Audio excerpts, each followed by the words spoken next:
Good afternoon and welcome to this month's webinar, The Yes Box: How Step Change Thinking is the Key to Growing Sales in a Shrinking Economy. Today's presentation will be led by Wendy Roberts.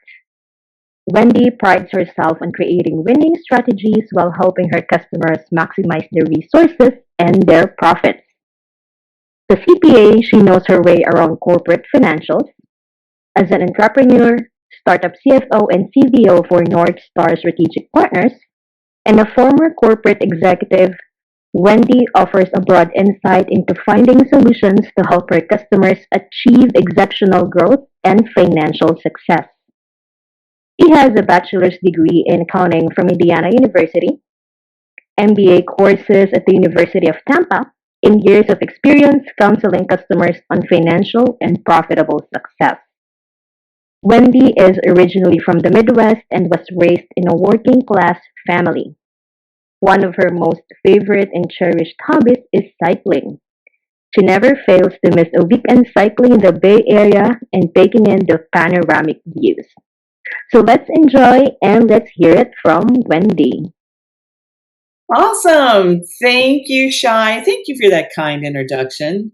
And welcome everyone to this afternoon's The Yes Box. We hope you find it very exciting as well as an opportunity to learn some things and maybe apply some things.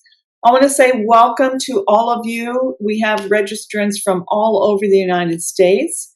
We hope that today finds you very well and healthy, as well as to those here in Northern California, here in the Bay Area. We hope that everything is okay. We had a 5.1 earthquake earlier today, so hope all is well in our beloved area of the country. All right, so let's talk a little bit about the yes box. What does that mean? We're going to go over that. And as a prelude, I want you to kind of understand why we are talking about this versus as we potentially could be going into recession. So I want to ask all of you, what do these companies have in common? It's very important because it's kind of the sign of the times right now. Airbnb, we all know what Airbnb is. It replaced a large part of the travel industry with how we go and travel. Instead of hotels, it's at private homes. MailChimp, that was a revolution for small business owners so that we could do mass emailing to our prospective customers. Microsoft, well, we all know what Microsoft is. We here at North Star, we use Office 365. And when I was in corporate, Microsoft was the dominant player in corporate America. And then Uber, which we're going to look at here in a little bit. Uber transformed the way we make our way around our community as well as to the airports. Now, what did all of these companies have in common? They all started in a recession. That's right. They all started during a recession. Now, I know the word recession can be cause a lot of heartache for a lot of people, and they can be brutal. But a recession also helps some companies become game changers, become more innovative, and opportunities arise because of a recession. Another thing to keep in mind, that recessions are a normal part of the business cycle. Usually there's some event that happens, an unusual event, and in this case, I think we could say that the war in Ukraine probably was an unusual event that potentially has put us into a position of possibly having a recession. Many economists are predicting that we might have one in 2023, but who knows, right? We really don't know. But you can see here over history, it is just a normal way for us to go through a business cycle. We had the Great Recession in 2007, 2009. Many of you probably remember that. Of course, we had one as from COVID, but we also had some back in the 70s and into the 80s and the 90s. So this is a normal process. Now, when we go through a recession, Spending drops, right? Consumers stop spending. Unemployment increases, right? So we have seen some of the companies across the United States start doing some layoffs. We then start having government intervention. And then after that, then we start having an expansion. So historical downturns, it's a combination of high inflation. Of course, we have that now. We look at gas prices here in California, it's over $6 a gallon. We have food prices that have been growing dramatically. Price of even, our staples have been going up. We see that very historically over the years if you see this particular graph here. And many economists, as I alluded to, think that we are kind of back into the 1970s. And back in the 1970s is when we had the oil embargo and the OPEC pricing as a result of the Israeli war. And that was Yom Kippur War. And it caused a period of what is called stagflation. Stagflation is a slow negative growth, which we're kind of seeing right now, coupled with high prices, which we definitely have right now. So we potentially could be going into that period of a stagflation sometime maybe in 2023.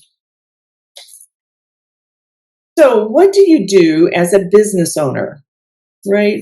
I think many of us have been in business a long time. Some of us, like myself, have started businesses. I've sold to businesses. I then went into corporate, then I came back out of corporate and started a couple other companies. All of us have done that at some point in time. If you're on this call, you're a business owner. The wrong approach is to assume that you're going to lower prices. And that is not the best thing to do, because lowering your prices means that you have lower margin. And you see that up in the top of our screen here. Once you lower margins, you then don't have the money to do the appropriate marketing or a strategy to differentiate yourself from the other competitors. So when you do that, you lower your monopoly control. And what do I mean by monopoly control? Let me give you an example. We specialize in the constructions and the trade industry, as well as a few other ones. I was speaking with a new prospect owner, new customer for us yesterday, as a matter of fact. And he was telling me what a monopoly he has. Everyone in a particular area here in Santa Clara County, and it's a affluent area, knows him. He grows his company by referral only. He does almost absolutely zero marketing.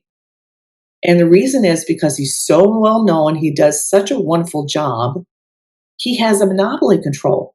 People will choose him over others because of who know him as well as who refer him.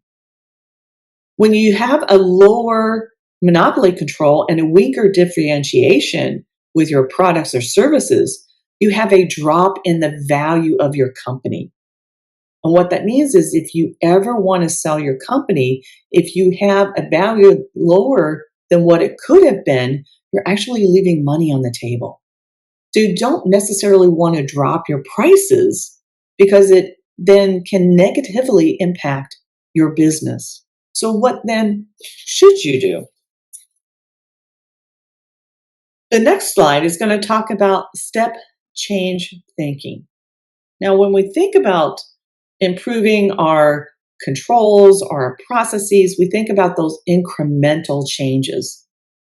But this is a little bit different, a way of looking at something. It's where you're going to take a dramatic change. You're going to look at something in a completely different level and step up to that. If you don't want to have to do these price wars with your customers, and if you want to capitalize on changing economic times, then doing a step change, which we'll describe, and I'll give an example in just a minute, why this is important and how you could do that in your business. As I mentioned, incremental versus a step change thinking. Most of your direct rivals are going to be doing this incremental differentiation. But you, as a person on this call today, and as a business owner, you're going to look to do a larger step all at once, not the incremental, but all at once. So instead of tweaking, you're going to make that significant improvement over your existing competitors. I want you to start thinking about this, right? What does that all mean? So let's get into an example and I'll explain to you what that means. So let's talk about Uber. Uber was a game changer a few years ago. If you remember when I was in corporate America, and I'm sure all of you have either gone on travel on business or on vacation, you've got to worry about when you got to get to the airport, you got to order the taxi, or you have a luxury town car if you happen to be a business executive, and you stress about, okay, when can I get on time? You got to time it, etc. Well, Uber recognized that as a potential for a step change. So you have some very busy executives. So they would hail a town car using their app, right? So Uber recognized the opportunity to be able to develop an app where you could automatically just put in your credit card information right into the app. You didn't need to book a car in advance. You could use the app to track where you were to see if you were on time to catch your flight. And you had an opportunity to be able to make it very smooth. You could relax. It was a way to take a town car, a private car in this case, versus a taxi, get that luxury that you're looking for, but at the same time, have a little bit less cost than what a town car would cost you. So that's where Uber started their pricing, was below a luxury vehicle like a town car and the taxi, but yet offers some of the conveniences of a town car. So that's an example of a step change improvement in an industry in which you can make those kinds of changes. So let me give you an example of a second one. It's called Go Proposal. So this was actually an accountant, and he recognized that accountants, us, like CPAs, were wasting a lot of time and billable time trying to customize proposals for customers. And that is almost over any industry, right? That you do, like consulting industry, or law firms, accountants. So he created the software, this application, so that the accountant could sit down with that potential customer, go through all of the offerings, and actually create a proposal right there on the spot for then the customer then could agree to. And then you didn't have any time wasted going back and trying to create a proposal and etc. for billable time. It was a game changer. He later sold that to a company called Sage for an 8 figures during the pandemic. So again, the bottom line is hours of billable time are saved at a fraction of the cost of investing in a very expensive software. So again, another example of step change is where you're looking about innovation. How can I improve a certain industry? In the case of Uber or MailChimp or Go Proposal. So what things do you need to consider when thinking about doing a step change? You have to remember a recession means businesses and consumers demand more for their money. They're looking for more value for the money that they are spending. And I want to reiterate something very important.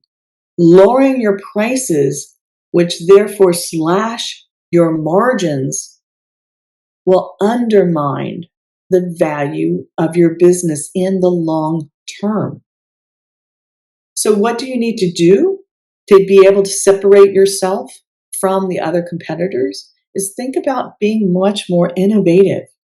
What is that step change that you can do in order to be able to have that no lower margins and still have a growing, thriving business in a recession? So the answer is what we call the yes box. And so that's the name of this webinar today, the yes box. So if you notice going on the y-axis, that is the total cost. That's the vertical line there that you see. And then on the horizontal line, or the x-axis, it is the quality. So what you want to do is you want to move the customer to the upper right-hand corner. You want to move it to more quality and a higher price so that you then have that customer and you're not having to slash your margins. You're not having to compete against other competitors. You have a solution that is unique in your industry. That's what you're looking for when you want to do a step change. Again, this is called the yes box. So let's revisit again Uber. So Uber, you can see here is our yes box. And we notice again on the vertical line is total cost. On the horizontal line, it is quality. Notice where we are with transportation, okay? In the upper left-hand corner is public transit and taxis. And in the lower corner, it's town call services, where you have higher quality. When Uber decided to do this step change during an economic downturn, they went for the upper right-hand corner. That's the yes box. So customers didn't immediately gravitate toward this cheaper solution, but you can see that Uber was offering about 1.5 times more a cost than a taxi, but less than the town car. The customers wanted a quality experience, but needed a lower price, which is exactly what Uber offered, using a very well thought out application. So here's some thoughts for you. And I know, economic downturns, they can be very painful for many of us. I've lived through, a few of them myself. But it's also an opportunity for you as a business owner. Your customers are going to be scrutinizing the conveniences they realize in the good times. During the good times, people are spending money right and left. Now they're getting a little bit more cautious on where they're spending their money, and they want more value from what they're spending. And if it does occur in 2023, as the economy worsens, the yes box is going to be getting bigger, meaning that consumers are going to be requiring more value for what they pay for. So, what is it that we can do to help you find your step change improvement and get ahead of what might be down the road? I don't have a crystal ball, nobody does. But it's always better to be prepared for what might come than to be reactionary. So here at North Star, we have what's called the 4 points of focus. It's a methodology in which we use to help companies become more profitable and help them scale their business. And when they're ready, help them set themselves up for an ultimate sale or acquisition if you so choose to do so. So what I'd like to offer to you is an opportunity to meet with me for 30 minutes. It's complimentary. Be more than happy to talk to you about your particular circumstances.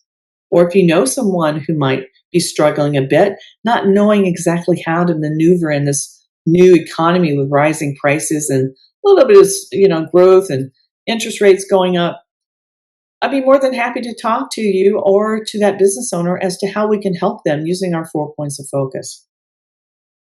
It's one of our why here at North Star to be able to help you deliver some of the best opportunities that you can deliver to your customers.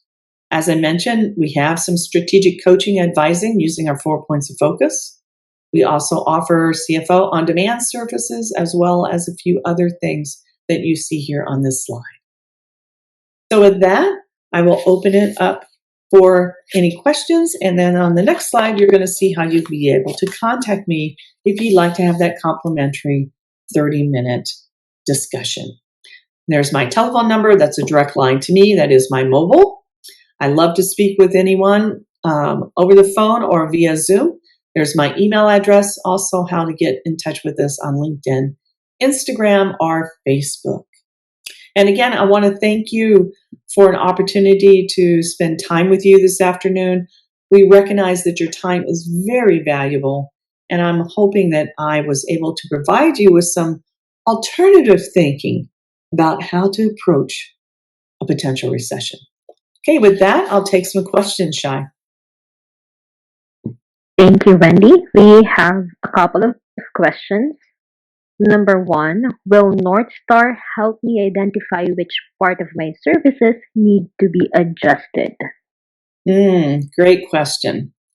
Yes, we will. And again, I mentioned the 4 points of focus.